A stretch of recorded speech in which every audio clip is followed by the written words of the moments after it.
Viewers and subscribers, please subscribe to Saga News TV and give a like and share.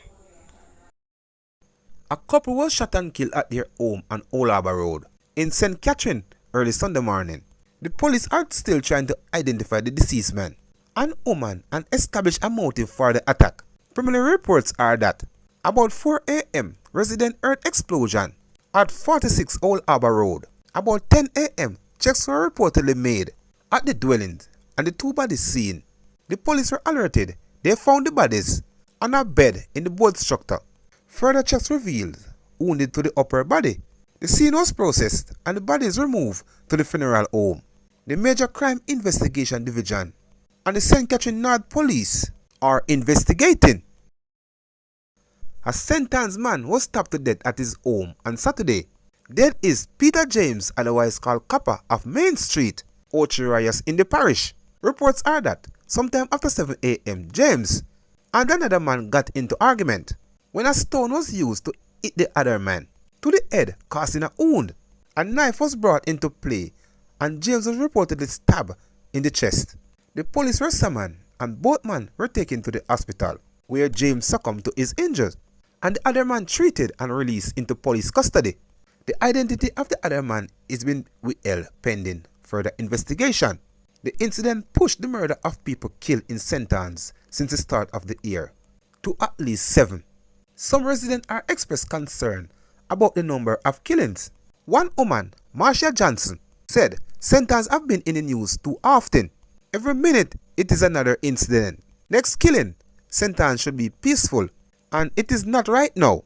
Like the people might try break record with the killing, she lamented. The police have identified a woman whose decomposed body was found at a house, Cave Valley, St. Anne's on Friday. She is 55 years old, Gwendolyn Thomas, otherwise called Pamela, of Bottom Cascade, District, Boroughbridge in the parish. Reports are that about 2:20 p.m., residents stumbled upon the body and summoned the police. On their arrival, Thomas' decomposed body was seen lying face down in a house. The scene was processed and the body removed to the morgue. The cause of death is not known. Investigation continue. In the meantime, residents have expressed shock and dismay at the incident. Evelyn Donner, a resident of the area, said she hoped Thomas was not murdered. It's just funny, say they found her body decomposed. That means she might have died sometime now. I am praying that she wasn't murdered because this is not a violent community, she said. She added that she hopes citizens in the area can have a closer relationship. I mean, if someone had gone to check on her sooner, probably it would reach the stage where her body is decomposed. It's just very awful to know that someone begins to rotten after dying before they are found, she stated.